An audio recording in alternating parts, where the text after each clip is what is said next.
ओम साई राम। हम अपने YouTube channel ऐसा भी होता है के माध्यम से साईं बाबा की एक सच्ची कहानी सुन रहे हैं। यह कहानी एक ऐसे भगत की कहानी है जो पारिवारिक समस्याओं के कारण उसको कुछ भी समझ में नहीं आ रहा था वह क्या करे। उसने अपने इष्ट देव से प्रार्थना की,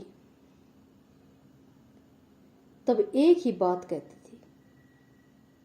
मेरी भक्ति में कहाँ कमी रह गई जो मेरा ये काम नहीं हो रहा है। मेरे कौन से कर्म मुझे कष्ट दे रहे हैं।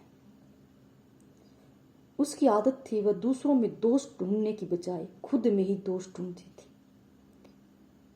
वह हमेशा यही सोचती थी, कहीं कोई मेरा कर्म ही मुझे तकलीफ दे रहा है। जब भी वह अपने इष्ट देव के पास जाती, उसका यही सवाल होता। इस सवाल को सुनकर उसका इष्ट देव भी परेशान हो गया। एक रात वह सो रही थी तो उसका इष्ट देव आया और उसके इष्ट देव के हाथ में बहुत से पुराने भोजपत्र थे जो प्राचीन काल के लग रहे थे, जो उसने पहले कभी भी नहीं देखे थे। और कहा, और उनके जो लेख थे, जो लिखाई थी, वो उसको समझ में नहीं आ रही थी कौन सी भाषा थी।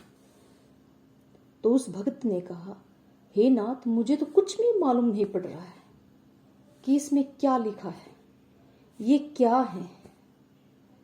तो उसके इष्ट देव ने कहा, बेटा श्रद्धा सुबूरी रखो, तुझे रास्ता मिलेगा, तुम चिंता मत करो। जो भी तुम्हारी समस्या है वह उससे खत्म होगी। साईं बाबा कहते हैं कि मेरे दर पर जो आता है वो कभी खाली हाथ नहीं जाता, लेकिन श्रद्धा और सबूरी रख कर ही तुम आ सकते हो।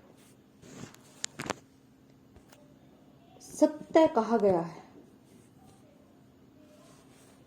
भक्ति हमेशा रास्ता दिखाती है, मुक्ति देती है, लेकिन मनुष्य जीवन मिलने के बाद भी ये सबको समझ में नहीं आता है।